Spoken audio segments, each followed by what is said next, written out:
ಹೊಸಗನ್ನಡ ಕಾಲಘಟ್ಟ ಯಾವುದು? 19ನೇ ಶತಮಾನ. ಯಾಕಂದ್ರೆ ಬ್ರಿಟಿಷ್ ಹೇಳಿಬಿಟ್ರು ನಮಗೆ, ನೀವೆಲ್ಲ ಪ್ರಾಚೀನರಿದ್ರಿ, ನಾವು ಬಂದ್ಮೇಲೆ ನೀವು ಶಿಕ್ಷಣ ಕೊಟ್ಟಿವಿ, ಶಿಕ್ಷಣ ಕೊಟ್ಟ ಮೇಲೆ ನೀವು ಆಧುನಿಕರಾದ್ರಿ ಅಂತಂದ್ರು. ನಾವು ಹೌದ್ರಿ ಹೌದ್ರಿ ಅಂತ. ಆದ್ರೆ ನಮ್ಮ ಹಿರಿಯರು ಬರೋಕ್ಕಿಂತ ಈಗ 700 ವರ್ಷಗಳ ಮೊದಲನೇ ಹೊಸಗನ್ನಡದಲ್ಲಿ ವ್ಯಾವರ್ತಿಸುವೆ. ನಾನು ಹೊಸಗನ್ನಡದಲ್ಲಿ ಮಾತಾಡ್ತೀನಿ, ಹೊಸಗನ್ನಡದಲ್ಲಿ ಹೇಳ್ತೀನಿ, ಹೊಸಗನ್ನಡದಲ್ಲಿ ಬರೀತೀನಿ. ನಾವು ಒಂದು ಕಾವ್ಯಗಳನ್ನು ಅಭ್ಯಾಸ ಮಾಡೋ ಸಂದರ್ಭದಲ್ಲಿ, ಓದುವ ಸಂದರ್ಭದಲ್ಲಿ ನಾವು ಅದರ ಜೊತೆ ಮುಖಾಮುಖಿ ಆಗುವಾಗ, ಅನುಸಂಧಾನ ಮಾಡುವಾಗ, ಅದರ ಜೊತೆ ಮಾತಾಡುವಾಗ ನಾವು ಸಮಕಾಲೀನದ ಜೊತೆಗೆ ಸ್ಪಂದಿಸದೆ ಹೋದ ಕಾವ್ಯಗಳು ನಮ್ಮ ಜೊತೆ ಬರಲ್ಲ. ಬೆಳಗಿಂದ ಕೇಳಿದ್ದೀವಿ, ಮುದ್ದನ್ನ ಮತ್ತು ಬಸವನ ಎರಡು ಉದಾಹರಣೆ. ಬಸವನ ಹೊಸಬನು, ಮುದ್ದನ ಹೊಸಬನು. ನಾವು ಬಸವನ ಜೊತೆ ಒಡನಾಡಿದಷ್ಟು, ಒಡನಾಟ ಮಾಡಿದಷ್ಟು, ಜಗಳ ಮಾಡಿದಷ್ಟು ಮುದ್ದನ ಜೊತೆ ಯಾಕೆ ಜಗಳ ಮಾಡಕ್ಕಾಗಲ್ಲ, ಮಾತಾಡಕ್ಕಾಗಲ್ಲ?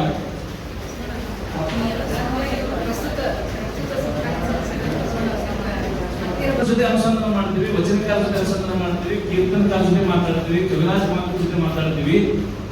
ಮುದ್ದನ ಜೊತೆ ಯಾಕೆ ನಾವು ಮಾತಾಡೋದಿಲ್ಲ? ಸರ್ ಪ್ಲೀಸ್ ಮಾತಾಡಿ. ಅನುಸಂಧಾನ ಮಾಡಿದಷ್ಟು, ಜಗಳ ಮಾಡಿದಷ್ಟು ಜಗಳ ಮಾಡೋದಿಲ್ಲ, ಓದುದಿಲ್ಲ, ಬರೆಯುವುದಿಲ್ಲ, ಡಿಸ್ಕಸ್ ಮಾಡಲ್ಲ, ದೂರ. ಬಸವನ ಕಾಲದಿಂದ ದೂರ, ಅದರ ಸಂವೇದನೆಯಿಂದ. ಹಾಗಾಗಿ ಸಾಹಿತ್ಯ ಓದಿಗೆ ಸಂವೇದನೆ ಬಹಳ ಮುಖ್ಯ. ನಾವು ದ್ರೌಪದಿಯನ್ನ ಅಥವಾ ಕೌರವ ಪಾಂಡವರನ್ನ ಯಾವುದೋ ಹಳೆಯ ಕಾಲದಿಂದ ನೋಡು ಬಂದ್ವಿ, ಹೆಣ್ಮಕ್ಳ ಸಮಸ್ಯೆ ಅದೇ ಸಮಸ್ಯೆಗಳಿದಾವೆ.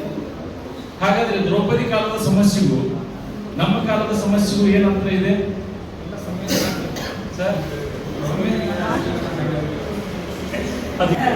ಸಂವೇದನೆಗಳು ಬೇಕು, ಸಂವೇದನೆಗಳು ಬೇಕು ಯಾವಾಗಲೂ. ಆಕ್ಚುಲಿ ನನಗೆ ಎಲ್ಲಾ ಮಹಾಭಾರತಗಳಿಗಿಂತ ಕುಮಾರವ್ಯಾಸನ ದ್ರೌಪದಿ ಇದ್ದಾವಲ್ಲ ಬಹಳ ಬೆರಕಿ. ಪಂಪನಲ್ಲಿ ಮಾತಾಡಂಗಿಲ್ಲ, ಪಂಪನಲ್ಲಿ ದ್ರೌಪದಿ ಮಾತಾಡುದಿಲ್ಲ. ಆದ್ರೆ ಮೊಟ್ಟ ಮೊದಲ ಬಾರಿಗೆ ಕನ್ನಡದಲ್ಲಿ ಕುಮಾರವ್ಯಾಸ ದ್ರೌಪದಿಗೆ ಸಂಭಾಷಣೆ ಕೊಟ್ಟಿದ್ದಾರೆ, ಡೈಲಾಗ್ ಕೊಟ್ಟಿದ್ದಾರೆ. ಮೊದಲ ಬಾರಿಗೆ ದ್ರೌಪದಿ ಮಾತಾಡಿದ್ದು ಕನ್ನಡದಲ್ಲಿ, ಅದು ಕುಮಾರವ್ಯಾಸ. ಯಾಕಂದ್ರೆ ಕುಮಾರವ್ಯಾಸನ ಕಾಲಘಟ್ಟ ಇದೆಯಲ್ಲ, ಕಾಲ ಸಂದರ್ಭ ಇದೆಯಲ್ಲ, ಬಹಳ ಸಂಕೀರ್ಣವಾದಂತ ಒಂದು ಕಾಲಘಟ್ಟ. ಎಲ್ಲ ಸಾಮ್ರಾಜ್ಯಗಳು ಅಳಿದು ಇಡೀ ಸಮಾಜ ನಾಯಕತ್ವ ಇರುವಂತ ಒಂದು ಸಂದರ್ಭ. ಪುರುಷರಾಗಲಿ, ಮಹಿಳೆಯರಾಗಲಿ, ಮಕ್ಕಳಾಗಲಿ ಒಂಥರ ಏನಂತ ಇನ್ಸೆಕ್ಯೂರಿಟಿ ಇರ್ತಕ್ಕಂಥ ಒಂದು ಸಂದರ್ಭ. ಇನ್ಸೆಕ್ಯೂರಿಟಿ ಇರ್ತಕ್ಕಂಥ ಕುಮಾರವ್ಯಾಸನ ಕಾವ್ಯ ಹುಟ್ಟಿದ್ದು ಸೊಸೈಟಿ ಇನ್ಸೆಕ್ಯೂರಿಟಿ ಫೀಲಿಂಗ್ ಇರ್ತಕ್ಕಂಥ ಸಂದರ್ಭ. ಯಾವ ಅಭದ್ರತೆ, ಸಾಮಾಜಿಕ ಅಭದ್ರತೆ ಕರಿತೀವಿ, ಕೌಟುಂಬಿಕ ಅಭದ್ರತೆ ಕರಿತೀವಿ. ಆ ಅಭದ್ರತೆಯ ಕಾಲದಲ್ಲಿ ಕುಮಾರವ್ಯಾಸನ ಕಾಲ ಸೃಷ್ಟಿಯಾಗುತ್ತೆ. ಕೊಡ ತುಂಬಿದಾಗ ಏನ್ ಮಾಡ್ಬೇಕು? ಕೊಡ ತುಂಬಬೇಕು, ಪ್ಲಾಸ್ಟಿಕ್ ಕೊಡ ಎಲ್ಲ ಹೇಳ್ತಿದ್ರು. ಹಿಂದದ ಬಾಮ್ಯಾಗ ಕೊಳೆಯಾಗ ತುಂಬ ಬಂದಿತ್ತಲ್ಲ, ಕೊಡ ಕಾಣ ತುಂಬುತ್ತ ನೀವ ಬಗ್ಗಿಸಿ ತುಂಬ್ತೀರ ಗ್ಯಾರಂಟಿ. ಹೊಳ್ಳಿ ಚರಿಗೋ ಲೋಟಕ್ಕೂ ಹಾಕ್ಬೇಕಾದ್ರೆ ಕೊಡ ಹಾಕ್ಬೇಕು, ಚರಿಗೂ ಹಾಕ್ಬೇಕು. ಈಗ ಶಿಕ್ಷಕ ಏನಾಗಬೇಕು? ಬಾಗಿ ತುಂಬ್ಕೋಬೇಕು, ಕೊಡದಾಗ ಮತ್ತೆ ಬಾಗಿ. ಇದು ಟೀಚರ್ ಕೆಲಸ. ನಾವು ಎಷ್ಟು ಮಂದಿ ಕೆಲಸ ಮಾಡ್ತೀವಿ, ಎಷ್ಟು ಮಂದಿ ಬಗ್ಗೆ ಕೊಡ ತುಂಬಬೇಕು, ಮಗುನ ಲೆವೆಲ್ಗೆ ಬಗ್ಗಿತೀವಿ ಅಂದ್ರೆ ಇಳಿತೀವಿ. ಎಷ್ಟೇ ದೊಡ್ಡವರಾದ್ರೂ ಕೂಡ ಮಕ್ಕಳು ನಾವು ಅವ್ರ ಲೆವೆಲ್ಗಳ ಬಗ್ಗೆ ಪಾಠ ಮಾಡಬೇಕು. ಅವಾಗ ಮಾತ್ರ ಏನಾಗುತ್ತೆ ಅಂದ್ರೆ ಶಿಕ್ಷಣಕ್ಕೆ ಒಂದು ಅರ್ಥ ಹೋಗುತ್ತೆ. ಮಕ್ಕಳ ಭಾವಕೋಶಕ್ಕೆ ಒಂದಷ್ಟು ಹೊಸ ಹೊಸ ವಿಚಾರಗಳು, ವೈಚಾರಿಕ ಚಿಂತನೆಗಳು, ಅವರಲ್ಲಿ ಒಂದು ಪೂರ್ಣ ಭಾಷಾ ಕೌಶಲ್ಯ, ಬರವಣಿಗೆ ಕೌಶಲ್ಯ ಬರ್ಲಿಕ್ಕೆ ಸಾಧ್ಯ. ನಾನು ಯಾಕೆ ದ್ರೌಪದಿಯ ಒಂದು ಸನ್ನಿವೇಶ ಜನರಲ್ ಆಗಿ ತಗೊಂಡಂತಂದ್ರೆ, ಸಮಸ್ಯೆಗಳು ಬೇರೆ ಇಲ್ಲ, ಕಾಲ ಬೇರೆ ಇದೆ, ಆದ್ರೆ ಸಮಸ್ಯೆಗಳು ಕಂಟಿನ್ಯೂ ಆಗಿರ್ತವೆ. ಆದ್ರೆ ನಾವು ಹೇಳ್ತಿದ್ದೇವೆ, ಮಹಿಳಾ ಸಬಲೀಕರಣ ಕಾಲದಲ್ಲಿ ನಿಂತ್ಕೊಂಡು ಮಾತಾಡ್ತಿರ್ತೀವಿ, ಪ್ರಜಾಪ್ರಭುತ್ವದ ಕಾಲದಲ್ಲಿ ನಿಂತ್ಕೊಂಡು ಮಾತಾಡ್ತಿರ್ತೀವಿ, ಸಂವೇದನಾಶೀಲತೆ ಕಾಲದಲ್ಲಿ ನಿಂತ್ಕೊಂಡು ಮಾತಾಡ್ತಿರ್ತೀವಿ. ಹಾಗಾದ್ರೆ ಇವತ್ತಿನ ಮಹಿಳಾ ಸಮಸ್ಯೆಗಳಿಗೆ ಅವೇ ಜ್ವಲಂತ ಸಮಸ್ಯೆಗಳಿದೆ, ಅವೇ ಜ್ವಲಂತ ಉದಾಹರಣೆಗಳಿದೆ. ಹಾಗೆ ಯಾಕೆ ಪರಿಹಾರ ಹುಡುಕೊಳ್ಳಕ್ಕಾಗಿಲ್ಲ? ದ್ರೌಪದಿ ಸಮಸ್ಯೆ ಇವತ್ತಿನ ಸೊಸೈಟಿಯಲ್ಲಿ ಹಾಗೆ ಇದೆಯಲ್ಲ. ನನಗೆ ಬೈಲಾಟಗಳು ಬಹಳ ಇಷ್ಟ. ಯಾಕೆ ಇಷ್ಟ ಆಗ್ತಂತಂದ್ರೆ, ದ್ರೌಪದಿ ವಸ್ತ್ರಾಭರಣ ಬಯಲಾಟ ನೋಡಿರ್ತೀನಿ ಅಂತ ನೋಡಿರ್ತೀನಿ. ನಮ್ಮ ಜನಪದ ಏನಿದೆ ಅಂತಂದ್ರೆ ಯಾರು ತಪ್ಪು ಮಾಡ್ತಾನೋ ಅವನಿಗೆ ಅಲ್ಲೇ ಶಿಕ್ಷೆ. ನಾಟಕದಲ್ಲಿ ಸಾಮಾಜಿಕ ನಾಟಕ ನೋಡಿರ್ತೀವಿ, ಖಳನಾಯಕ ಹೌದಾ, ಬೆಳತನ ಕಾಡಿತಾನ, ಬೆಳಗು ಮುಂಜಾನೆ ವಧಿಸ್ಕೊತಾನೆ. ಬೆಳತನ ಕಾಡಿದ ಬೆಳಗು ಮುಂಜಾನೆ ವಧಿಸ್ಬೇಕಂದ್ರೆ ನಮ್ಮದು ಜನತಾ ನ್ಯಾಯಾಲಯ ಯಾರಾದರೂ ಮಹಿಳೆಗೆ ಅಗೌರವ ತೋರಿದರೆ, ಆಕೆಗೆ ಮಾನಭಂಗ ಮಾಡಿದರೆ, ಆಕೆ ಮೇಲೆ ದಬ್ಬಾಳಿಕೆ ಮಾಡಿದರೆ ಅವನಿಗೆ ಶಿಕ್ಷೆ ಏನು? ಅಲ್ಲೇ ಸ್ಟೇಜ್ ಮೇಲೆ ಕೊಡ್ತಾರೆ. ಆದ್ರೆ ಬ್ರಿಟಿಷ್ ಕಾನೂನು ಏನಂತವೆ? ಸಾಕ್ಷಿ ಬೇಕು ಸರ್. ಆದ್ರೆ ನಮ್ಮ ಕಾನೂನು ಮನಸ್ಸಾಕ್ಷಿ ಅಂತಕ್ಕಂಥ ಕಾನೂನು. ನಮ್ಮಲ್ಲಿ ಕೊಲೆ ಇಲ್ಲ, ಬ್ರಿಟಿಷ್ ಕಾನೂನಲ್ಲಿ ಕೊಲೆ ಇದೆ, ನೇಣಿಗೆ ಹಾಕ್ತಾರೆ. ಆದ್ರೆ ನಮ್ಮಲ್ಲಿ ಬದಲಾವಣೆಗೆ ಅವಕಾಶವಿದೆ.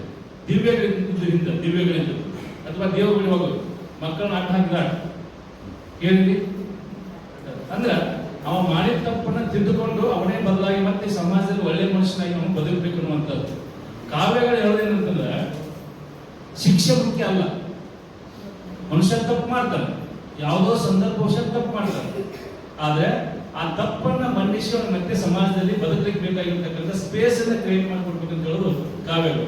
ನಾವು ರಾಮಾಯಣ ತಗೊಳ್ಳಿ, ಮಹಾಭಾರತ ತಗೊಳ್ಳಿ, ಇದು ಬರೀ ದುಷ್ಟ ಮತ್ತು ಶಿಷ್ಟ ಸಮಸ್ಯೆಗಳಲ್ಲ. ಎಲ್ಲರಲ್ಲಿ ದುಷ್ಟಗಳಿರ್ತವೆ, ಎಲ್ಲರಲ್ಲಿ ಒಳ್ಳೆತನಗಳಿರ್ತವೆ. ಆದ್ರೆ ಆಯಾ ಸಂದರ್ಭಗಳಲ್ಲಿ ಮನುಷ್ಯ ಹೇಗೆ ಬಿಹೇವ್ ಮಾಡ್ತಾನೆ ಅನ್ನೋದ್ರ ಮೇಲೆ ಅವನ ಸಮಸ್ಯೆಗಳಿಗೆ ಕಾರಣ. ಕಾವ್ಯಗಳು ಹೇಳುವಂತದ್ದೇನು ಮನುಷ್ಯ ಸಮಸ್ಯೆ ಅಲ್ಲ. ನೀವು ರಾಮಚಂದ್ರ ಚರಿತ್ರೆ ಪುರಾಣ ಅಲ್ಲಿ ದುರ್ಯೋಧನ ಪಾತ್ರ ಏನಾಗುತ್ತೆ? ರಾವಣ ಏನಾಗುತ್ತೆ ಅಲ್ಲಿ? ಮಹಾನ್ ಉದಾತ್ತೀಕರಿಸ್ತಾರೆ. ಯಾರನ್ನ? ರಾವಣನ. ಅವನ ಕಾವ್ಯದ ಮೊದಲ ಸಾಲೆ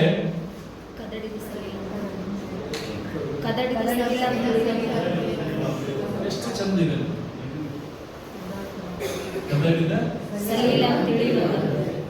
ಇದೇ ಕಾವ್ಯ. ಮನಸ್ಸು ಏನೋ ಆದಾಗ ಕದಡ್ತತಿ, ಮತ್ತಿನ್ನೇನಾದಾಗ ತಿಳಿ ಆಗ್ತತಿ, ಮತ್ತೆ ಕದಡ್ತತಿ, ಮತ್ತೆ ತಿಳಿ ಆಗ್ತತಿ. ಈ ಕದಡುವುದು ತಿಳಿ ಮಾಡ್ಕೊಂಡು, ಕದಡುವುದು ತಿಳಿ ಮಾಡ್ಕೊಳ್ಳೋದೇ ಜೀವ. ಇದ್ರ ಮಧ್ಯೆ ಸಾಹಿತ್ಯ ಇರ್ತಕ್ಕಂಥದ್ದು, ಇದ್ರ ಮಧ್ಯೆ ಕಾವ್ಯ ಇರ್ತಕ್ಕಂಥದ್ದು. ಕಾವ್ಯಗಳ ಹೇಳೋದೇನಂತಂದ್ರೆ ಮನಸ್ಸು ಕದಡ್ತದೆ. ಓದೋ ಮೂಲಕ, ಅಧ್ಯಯನ ಮಾಡೋ ಮೂಲಕ, ಒಳ್ಳೆಯತನವನ್ನು ರೂಢಿಸಿಕೊಳ್ಳೋ ಮೂಲಕ ನಮ್ಮ ಮನಸ್ಸನ್ನ ಹದಗೊಳಿಸ್ಕೋಬೇಕು, ತಿಳಿ ಮಾಡ್ಕೋಬೇಕು ಅನ್ನುವಂಥ ಮಾತನ್ನ ಹೇಳ್ತಾರೆ. ಇಷ್ಟು ಹೇಳಿ ಈ ವಚನಕ್ಕೆ ಬರ್ತೀನಿ. ಇಳೆ ನಿಮ್ಮ ದಾನ, ಬೆಳೆ ನಿಮ್ಮ ದಾನ, ಸುಳಿದು ಸೂಸುವ ಗಾಳಿ ನಿಮ್ಮ ದಾನ, ನಿಮ್ಮ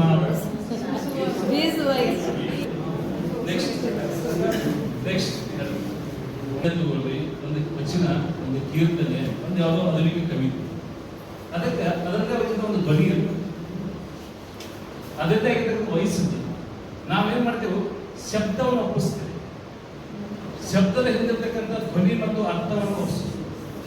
ಈಗ ನಾನು ಓದ್ತೀನಿ, ಇಳೆ ನಿಮ್ಮ ದಾನ.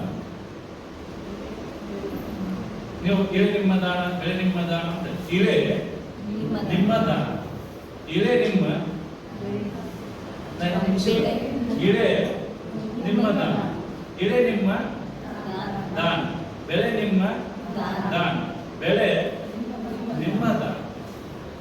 ಎಲ್ಲಿ ಒಂದು ಸಣ್ಣ ಅಲ್ಪ ವಿರಾಮ, ಆ ವಚನದ ಓದೇ ಚೇಂಜ್ ಆಗುತ್ತೆ. ಅವಾಗ ನಿಮ್ಗೆ ಅದರ ಧ್ವನಿ ಇದೆಯಲ್ಲ, ವಚನದ ಧ್ವನಿ ನಿಮಗೆ ಗ್ರಹಿಸ್ತಾ ಹೋಗುತ್ತೆ. ನೀವು ಎಲ್ಲರೂ ಕೇಳಿ ನಿಮ್ಮ ದಾನ, ಬೆಳೆ ನಿಮ್ಮ ದಾನ, ಸೋಸು ಕಣ್ಣು ಹೊಡೆದಿದ್ದ ಅಲ್ಲಿ ಹೇಳ್ತಾನ. ಅಲ್ಲಿ ಎಂತ ಏನ್ ಕೊಟ್ಟಿದ್ದಾನಲ್ಲ ನಾವು ಮುಟ್ಟಿ ನೋಡ್ಕೋಬೇಕು. ಏನ್ ಹೇಳ್ತಾನ? ಇಳೆ ಯಾರಪ್ಪಂದು ಅಲ್ಲ. ಅವ ಹಿಂಗ ಮಾತಾಡೋದು. ನಮ್ಮ ವಚನಕಾರ ಹಿಂಗ ಓದ್ಬೇಕು, ನೀವು ರಾಮನ್ ಹಿಂಗ ಓದ್ಬೇಕು. ನೀವು ನಮ್ಮ ಉತ್ತರ ಕನ್ನಡ ಭಾಷೆ ಓದಿದ್ರೆ ಮಾತ್ರ ನಮ್ಗೆ ದಕ್ತಾರ. ಇಳೆ ರೊಕ್ಕ ಕೊಡೋದು ಯಾರು ಕೇಳಕ್ ನಿಂತಾರ, ಕೊಡಲಿ ಅಂತ ನಮ್ಮ ಕಿಶನ್ ಅಂತ ಹಂಗಿಲ್ಲ. ಪಕ್ಕದ ದೋಸ್ತ ಇರ್ತಾನೆ, ಕೊಡಲೆ, ನೀವು ಸುಮ್ಮನೆ ಕೈ ಹಾಕಿರ್ತೀರಿ. ಅಲ್ಲಿ ಇಡೀ ಆ ಕಾಲದ ಪ್ರಭುತ್ವವನ್ನ ಪ್ರಶ್ನೆ ಮಾಡ್ತಾ ಇದ್ದಾರೆ. ವೇದದಾಶಿಮಯ್ಯ ತನ್ನ ಕಾಲದ ಪ್ರಭುತ್ವವನ್ನ ಮತ್ತು ದಾನದ ಪ್ರಕ್ರಿಯೆಯನ್ನ ಪ್ರಶ್ನೆ ಮಾಡ್ತಿದ್ದಾರೆ. ಏನು? ಇಳೆ ನಿಮ್ಮ, ಇಳೆ ನೋಡಿ ಒಂದು ಸಮರ್ಪಣಾ ಮನೋಭಾವ. ಇಳೆ ನಿಮ್ಮ ದಾನ, ಇಳೆ ನಿಮ್ಮ ಬೆಳೆ ನಿಮ್ಮ ದಾನ, ಸುಳಿದು ಸೂಸುವ ಪದ ಹೆಂಗೈತೆ ನೋಡಿ. ಸುಳಿವ ಗಾಳಿ ಅಂತ ಹೇಳ್ಬೋದಾಗಿತ್ತು ಅವನು. ಸುಳಿದು ಸೂಸುವ ಏನಿದೆ ಅಲ್ಲಿ? ಗಾಳಿ. ಕನ್ನಡದವರು ಅಲ್ಲಿ ಮೇಲೆ ಇಳೆ ನಿಮ್ಮ ದಾನ, ಬೆಳಿಗ್ಗೆ ಸುಳಿದು ಸೂಸುವ ಆಮ್ಲಜನಕ, ಉಸಿರು, ಜೀವನದ ಉಸಿರು ಸರ್, ಪ್ರಾಣವಾಯು. ಪ್ರಾಣವಾಯು ನಮ್ಗೆ ವಾಟ ಗಾಳಿ ಬಂದ್ರೆ ತಡ್ಕೊಳಲ್ಲ, ಸುಡುವ ಗಾಳಿ ಬಂದ್ರ ಬ್ಯಾಸಿಗೆ ಸಣ್ಣ ಗಾಳಿ ಬಂದ್ಬಿಟ್ರ ಏನ್ ಖುಷಿ, ಏನ್ ಸಂತೋಷ. ಅದೇ ಯಾವ ಗಾಳಿ ಬಂದ್ರ ಮಾಯ ಬಂದಾಗ್ಲಿ. ಇದೇ ಕನ್ನಡ ವಚನಕಾರರು ಯಾಕೆ ಗಾಳಿಯಿಂದ ಅಂತ ಹೇಳಿದ್ರೆ ಸುಳಿದು ಸೂಸುವ ಪ್ರಾಣವಾಯು ಇದೆ ಇಲ್ಲಿ. ಸುಳಿದು ಸೂಸುವ ಗಾಳಿ ನಿಮ್ಮ ದಾನ.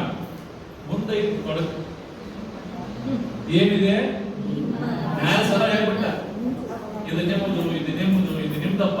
ಆದ್ರೆ ನಿಮ್ಮ ದಾನವನ್ನುಂಡು ಯಾವುದು ಇವರೇನಿಗೆ ಅಪ್ಪ ಮನೆ ಕೊಟ್ಟಿದ್ರ ಪ್ರಶ್ನೆಯಲ್ಲೂ ನೀರು ತಗೋ, ಇದನ್ನು ತಗೋ, ಇದನ್ನು ತಗೋ ಎಲ್ಲ ತುಂಬಿ ಕೊಡ್ತಾರಲ್ಲ. ಎಲ್ಲಿಂದ ತಗೊಂಬಂದ ರಾಜ? ಎಲ್ಲಿಂದ ತಗೊಂಬಂದ ರಾಜ? ಪ್ರಜೆಗಳು ದುಡಿದಿದ್ದ, ಪ್ರಜೆಗಳು ದುಡಿದಿದ್ದನ್ನ ದಾನ ಮಾಡಿ ಕೊಡ್ತಾರಲ್ಲ. ಇವನಿಗೆ ಏನ್ ಹಕ್ಕಿದೆ, ಏನ್ ರೈಟ್ಸ್ ಇದೆ? ನಿಮ್ಮ ದಾನವನ್ನು, ನಿಮ್ಮ ದುಡ್ಡು ಈಗ ದೇವಲ್ಲ, ನಾವು ಕೊಟ್ಟವ್ರನ್ನ ಕೊಂಡಾಡುದು, ಬಿಟ್ಟವ್ರನ್ನ ಬೈದು. ಅವ್ನು ಹೇಳ್ತಾರ ಎಲ್ಲ ನಿಂದು, ನಿಮ್ಮ ದಾನವನ್ನುಂಡು ಅನ್ಯರ ಮಗಳು ಪುಣ್ಯಗಳು ಏನಲ್ಲಿ. ಯಾರವರು ದಾನ ಇಸ್ಕೊಂಡು ಹೊಗಳವರು ಗುಣಮಾತ್ರರು ಪುಣ್ಯ. ಈಗಿನ ನಾಯಿ ಪುಣ್ಯ ಅಲ್ಲ, ಶುದ್ಧರ ಜಂತು. ನಮ್ಮ ಕುನ್ನಿಗೆ ಕೂಸನ್ನು ಕೊಡಬೇಡಿ, ನಮ್ಮ ಕೂಸಿಗೆ ಕುನ್ನಿಯನ್ನು ಕೊಡಬೇಡಿ. ಕುನ್ನಿ ಅಂತ ತುಚ್ಛ, ತುಚ್ಛ. ಅವ ಕೊಡ್ತಾನ, ಇವ ತಗೊಳ್ತಾನ. ಯಾರ ಪುಣ್ಯಗಳು? ಆಗಿನ ಕಾಲದ ಆರ್ಥಿಕ ಸ್ಥಿತಿಯನ್ನ, ರಾಜಕೀಯ ಸ್ಥಿತಿಯನ್ನ, ಸಾಮಾಜಿಕ ಸ್ಥಿತಿಯನ್ನ ಆ 4 ಸಾಲುಗಳು ಈಗ ಹೋದ್ರಿ.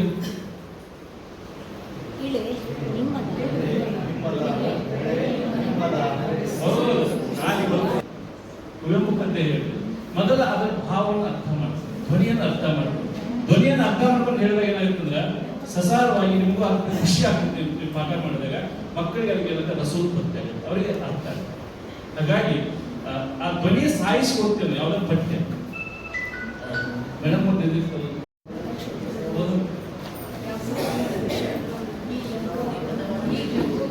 ಲಾಭ ವಿಷಯದೊಳು ಕೃತಿಕಾಪುರಂ ಎಂಬುದು ಕೊಳಲು, ಅದನ್ನಾಳುವ ಅಗ್ನಿ ರಾಜನೆಂಬ ಅರಸ, ಆತನ ಮಹಾದೇವಿ ವೀರಮತಿ ಎಂಬವಳು.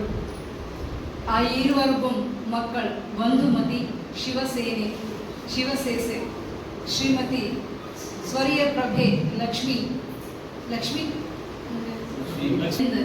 ಇಂತಿರುವ ಭರತ ಕ್ಷೇತ್ರದವಳು ಲಾಲ ವಿಷಯದವಳು ಕೃತ್ತಿಕಾಪುರಂ ಎಂಬುದು ಕೊಳಲು, ಅದನ್ನು ಆಳುವ. ನೀವು ಈ ಯಾಕಂದ್ರೆ ಕಿವಿ ಮೇಲೆ ಬಿಡಬೇಕು. ಕಥೆ ನಾವು ಬೆಳಗ್ಗೆ ಗದ್ಯ ಪದ್ಧತಿಗೆ ಮಾತಾಡ್ತಿದ್ದೇವೆ. ಗದ್ಯ ನಿರೂಪಣೆ ಕೇಳ್ತದೆ, ಪದ್ಯ ವರ್ಣನೆ ಕೇಳ್ತದೆ. ಯಾವ ಕವಿಗೆ ವರ್ಣನೆ ಮುಖ್ಯ ಆಗಿತ್ತು ಅವ ಪದ್ಯ ಬಳಸ್ತಾನ, ಯಾವ ಕವಿಗೆ ನಿರೂಪಣೆ ಮುಖ್ಯ ಆಗಿತ್ತು ಅವನೇನ್ ಮಾಡ್ತಾನ ಗದ್ಯ ಬಳಸ್ತಾನೆ. ಇದು ಗದ್ಯ ಮತ್ತು ಪದ್ಯಕ್ಕಿರ್ತಕ್ಕಂಥ ವ್ಯತ್ಯಾಸ.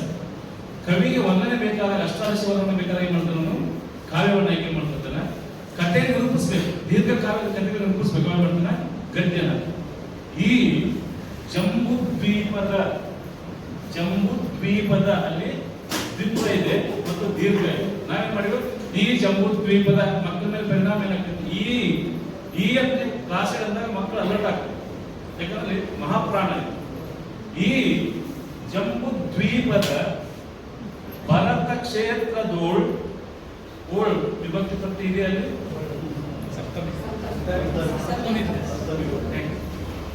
ಕ್ಷೇತ್ರದೋಳ್ ಲಾಲ ವಿಷಯದೋಳ್ ಮೃತ್ತಿಕಾಪುರವೆಂಬುದು ಕೊಳಲು ಅದನ್ನು ಆಳುವ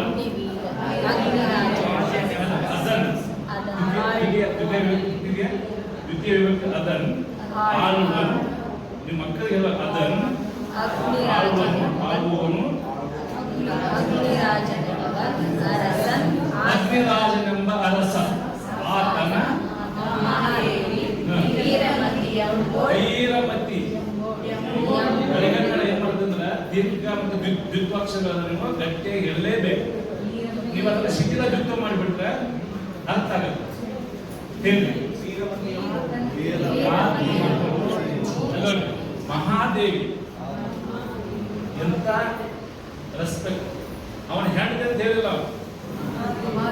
ನೋಡಿ 10ನೇ ಶತಮಾನದ ಕನ್ನಡ ಭಾಷೆ ನಾವು ಮಾಸ್ತರ್ಗಳು ಹೆಣ್ಮಕ್ಳಿಗೆ ಏನ್ ಕಿಮ್ಮತ್ ಕೊಡ್ಬೇಕು, ಗೌರವ ಕೊಡ್ಬೇಕು ಅಂತ ಕಲಿಸ್ಬಿಡ್ತಂತೆ. ಹೆಂಡತಿಗೆ ಏನ್ ಗೌರವ ಕೊಡ್ಬೇಕು ಗಂಡ ಆತನ ಹೆಂಡತಿ ಅಂತ ಹೇಳಿಲ್ಲ, ಹೇಳ್ಬೋದಾಗಿತ್ತು. ಆತನ ಮಹಾರಾಣಿ ಅಂತ ಹೇಳ್ಬೋದಾಗಿತ್ತು. ಅದನ್ನ ಹೇಳ್ತಾರ ಅರಸನ್ ಅರಸನ್ ದ್ವಿತೀಯ ಆತನ ಮಹಾದೇವಿ ರಾಜನಿಗಿಂತ ದೊಡ್ಡಾಕಿ. ಆತನ ಮಹಾದೇವಿ ವೀರಮತಿ ದೀರ್ಘ ಇಲ್ಲಿ ವೀರಮತಿ ಎಂಬುವಳು ಆ ಈವರ್ಗಂ ಅವರಿಬ್ಬರಿಗೂ ಒಂದು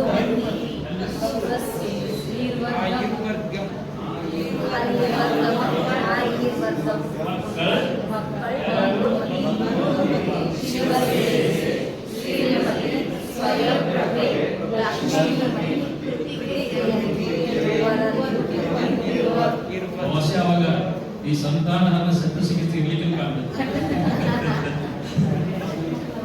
ಯಾಕೆ ಹೇಳ್ತೀನಿ ಅಂತಂದ್ರೆ ಮಕ್ಕಳು ಬೇಡ ಕಾಲದಲ್ಲಿ ರಾಜರಂದ್ರೆ ಆ ಕಾಲದ ಸೊಸೈಟಿ ಹೇಗೆ ಸೊಸೈಟಿ ಗದ್ಯಪಾಠ ಮಾಡಿಸುತ್ತದೆ. ಆ ಕಾಲದ ಸಾಮಾಜಿಕ ಪರಿಸ್ಥಿತಿಗಳು, ಕೌಟುಂಬಿಕ ಪರಿಸ್ಥಿತಿಗಳು, ಧಾರ್ಮಿಕ ಪರಿಸ್ಥಿತಿಗಳು, ಆರ್ಥಿಕ ಪರಿಸ್ಥಿತಿಗಳು ಹೇಗಿದ್ದು ನಮಗೆ ತಿಳಿಸ್ಬೇಕು. ಲಕ್ಷ್ಮಿ ಲಕ್ಷ್ಮಿ ಅಲ್ವ ಇವರು ಇದನ್ನು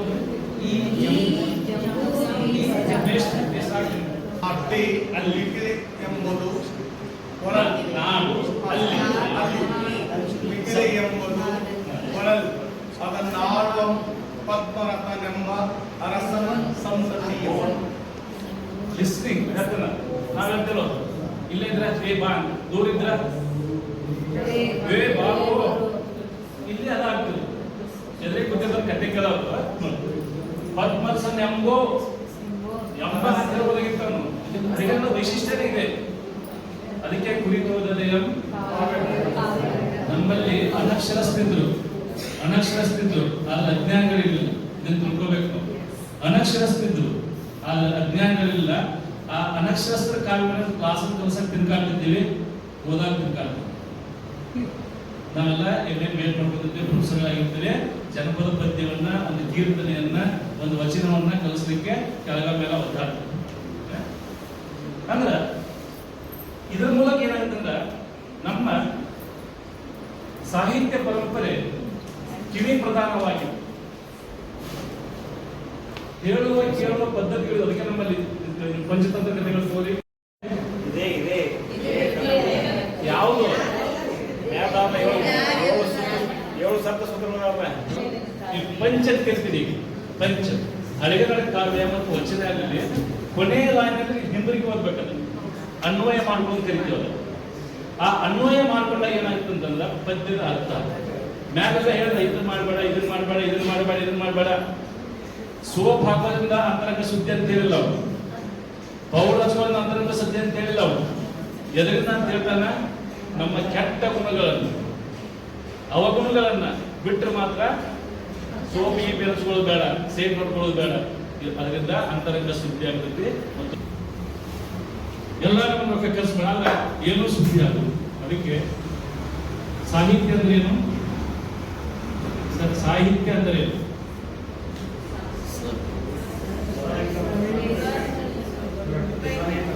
ಸಹಿತ ಪರಹಿತ ಅಲ್ಲ, ಸಹಿತ. ಯಾರಿಗೆ ಹಿತವನ್ನುಂಟು ಮಾಡುತ್ತೋ, ಒಳ್ಳೆಯದನ್ನು ಬಯಸುತ್ತೋ ಅದು ಸಾಹಿತ್ಯ.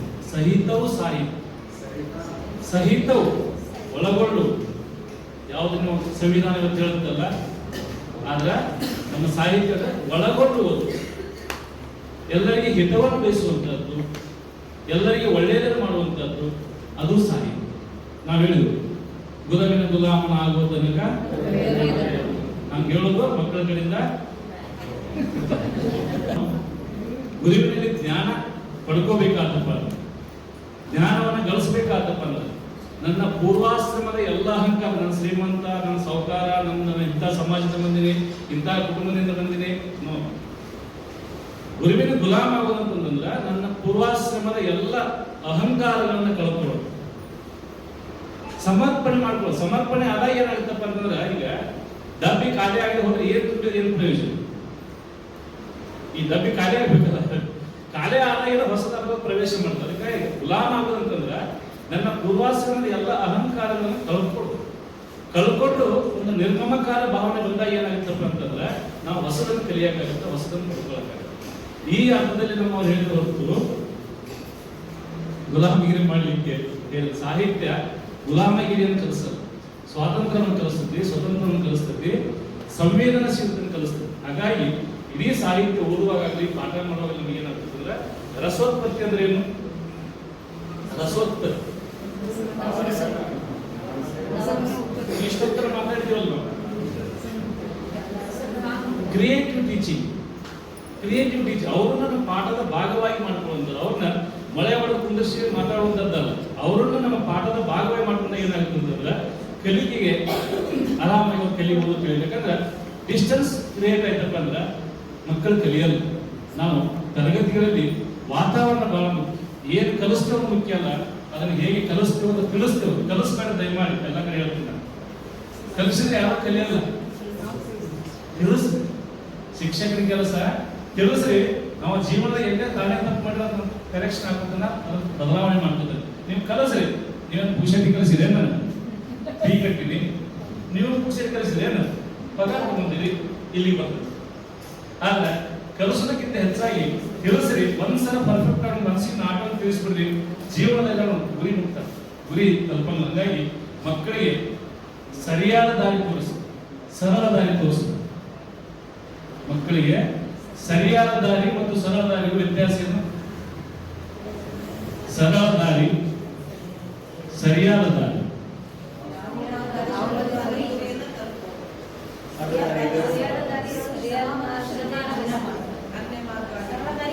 ಹೆಂಗ ಬೇಕಾದ್ರೆ ಹೋಗ್ಬಿಡು ಮನಸ್ಸಿಗೆ ಬಂದಾಗ. ಅದು ಸರಿಯಾದ ದಾರಿ ಏನ್ ಮುಟ್ಟಬೇಕಂತ ಮಾಡಿದ್ದೀವೋ ಅದನ್ನ ಮುಟ್ಟೋದು. ಬನ್ನಿ ಸರ್, ಇನ್ನೊಂದು ಶಾಸ್ತ್ರವನ್ನು ಓದಿ. ಇವತ್ತೇನು ಹದಗೆಡಿಸಿದ್ದೇವಲ್ಲ, ಈ ಅರ್ಥದಲ್ಲ. ಸುಳ್ಳು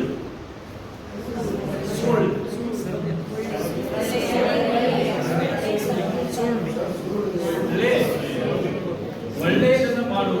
ಆಕೆ ಮಹಾನ್ ಕಲಾವಿದ ಆಗಿರ್ತಾಳೆ, ಬಹಳ ದೊಡ್ಡ ಕಲಾವಿದ. ಮುಂದಿನ ಶಾಸ್ತ್ರ ನೆಕ್ಸ್ಟ್ ಶಾಸ್ತ್ರ ಸರ್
ಎಷ್ಟೆಲ್ಲ ನೋಡಿ ಕ್ವಾಲಿಫಿಕೇಶನ್ ಪಡ್ಕೊಂಡಿದ್ದಾಳೆ.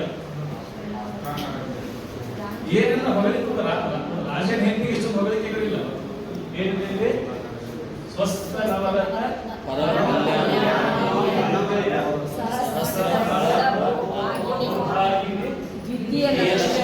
ಎರಡನೇ ಲಕ್ಷಣ ಮೇಡಮ್ ನೋಡಿದ್ರೆ ನಮ್ಮ ಹಳೆಗಳ ಸಾಹಿತ್ಯ ಕಲಿಸೋದು ಎಂತ ಡೆಮಾಕ್ರೆಟಿಕ್ ಆಗಿರ್ತಕ್ಕಂಥ ಒಂದು ವಿಷನ್ ಅನ್ನು ನಮಗೆ ಕೊಡುತ್ತೆ. ನೆಕ್ಸ್ಟ್ ಸಮಾನೆ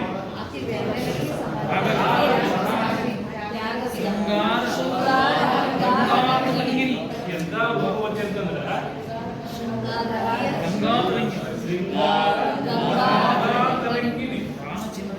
ನೀವಾಗಿಂತಲ್ಲ ಬಾಳ ಚಲೋ ಬಾಳ ಸುಂದರ ಹಳೆಗನ್ನಡದಲ್ಲಿ ಶಬ್ದ ಭಂಡಾರ ಅದಕ್ಕೆ ಹೇಳ್ತಾರೆ ವಾಗ್ದೇವಿಯ ಶಬ್ದ ಭಂಡಾರವನ್ನು ಹೊಡಿಬೇಕಂತ ಹೇಳ್ತಾರೆ. ನಾವು ಶಬ್ದ ಭಂಡಾರ ಹೊಡಿಲವಾಗ ನಮ್ಮ ತಲೆನ ಹೊಡೆಯಂಗಿಲ್ಲ. ಶೃಂಗಾರ ಶೃಂಗಾರದಲ್ಲಿ ಪ್ರವೀಣ ಶೃಂಗಾರ ತರಂಗಿಣಿ ಅಲ್ಲಿ 3 ಶಬ್ದ ಶೃಂಗಾರ ಅಂತ ಹೊಂದ್ಬಿಡ್ತದೆ. ಶೃಂಗಾರ ತರಂಗಿಣಿ ತರಂಗಿಣಿ ಅಂದ್ರೆ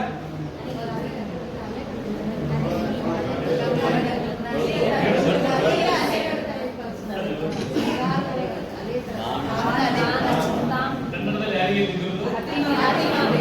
ಮತ್ತ ಬಗ್ಗೆ ಯಾರಿಗೆ ಕೊಟ್ಟಿರಲಿ ಯಾರ ಸುವರ್ಣ ಅಂತ ಕರಿತಿರೋ. ನೆಕ್ಸ್ಟ್ ಗಿರಿಲಬ್ಧ ಗಿರಿಲಬ್ಧ ಅಂದ್ರೆ ವರಪ್ರಸಾದ ಚಂಪಕಾಮೋದೆ ವರ್ಣನೆ ರೂಪದ ಉಪಮೇದೆ ಉಪಮೇದೆ ಚಂಪಕ ಅಂದ್ರೆ ಚಂಪಕ ಎಂತ ಮೋದೆ ಚಂಪಿಕಾ ಮೋದೆ ವಿವೇಕವಂತಿ. ನಾವು ಯಾರು ನಮ್ಮಲ್ಲಿ ಬುದ್ಧಿ ಮೊಳಕಾಲಿಗಳಂತ ಇದ್ದೀವಿ ಅಲ್ಲ. ಕನ್ನಡ ಸಾಹಿತ್ಯ ಕಲಿಸಿದ ನಮಗೆ ಯಾರು ಮೊಳಕಾಲಿಗಳಂತ ಕೇಳುವಂತ ಪ್ರಶ್ನೆಗಳು ನಮ್ಮನ್ನು ಹುಟ್ಟಿಸ್ತೈತಿ. ಅಲ್ಲಿ ಹೇಳ್ತಾರೆ ವಿವೇಕವಂತೆ. ನಮ್ಮಲ್ಲಿ ವಿದ್ಯಾವಂತರಾಗಿದ್ದೇವೆ, ವಿವೇಕ ಮತ್ತು ವಿವೇಚನೆಗಳಿಲ್ಲ. ವಿದ್ಯಾವಂತರಾಗಿದೆ ಅದರ ವಿವೇಚನೆ ಮತ್ತು ವಿವೇಕ ಇಲ್ಲ. ಅದಕ್ಕೆ ಹೇಳ್ತಾರೆ ವಿವೇಕ ವಿದ್ಯಾಧರೆ ವಿದ್ಯಾಧರೆ ಅಂತ ಹೇಳ್ಬೋದಾಗಿತ್ತು. ಆದ್ರೆ ನಾನು ಹೇಳ್ತಿರಲ್ಲ ಏನು ಬರೇ ವಿದ್ಯಾಧರೆ ಆಗಿರೋಕೆ ವಿವೇಕ ವಿದ್ಯಾಧರೆ. ನೀವು ಆಕೆ ಬಹಳ ಜಾಣೆ ತಗೊಂಡು ಏನ್ ಮಾಡ್ತೀವಿ ವಿವೇಕ. ಇವತ್ತು ನಾವು ಮಕ್ಕಳಿಗೆ ಕಲಿಸ್ಬೇಕಾಗಿದ್ದು ಅಕ್ಷರ ಜೊತೆಗೆ ವಿವೇಚನೆಯನ್ನ ಮತ್ತು ವಿವೇಕವನ್ನು ಯಾವ್ದು ಮಾಡಬೇಕು ಯಾವ್ದು ಮಾಡಬಾರ್ದು. ಓಕೆ. ಸಕಲ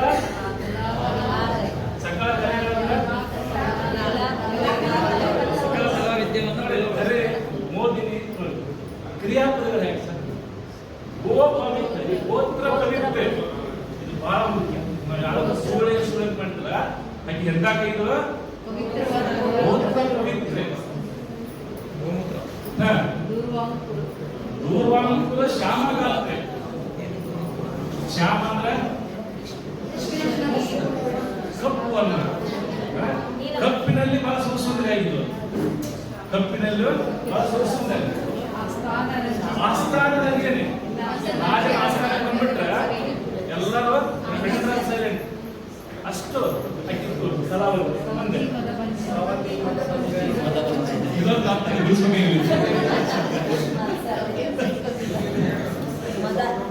ಸರ್ ಹೇಳಿ ಸರ್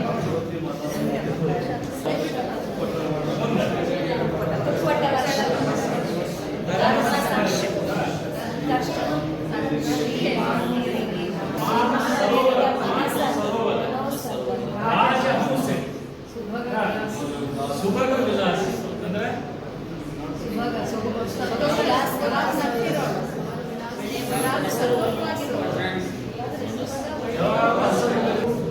ಹಸಮುಖದಿಂದ ಕೆಲವು ಗಂಟು ಮರ್ಯಾದ ಮಾತಾಡ್ತಿರ್ತಾರೆ, ಕೆಲವು ನಕ್ಕನ್ನು ಮಾತಾಡ್ತಿರ್ತಾರೆ, ಹೊಟ್ಟೆ ಗಂಟಿರ್ತೈತಿ.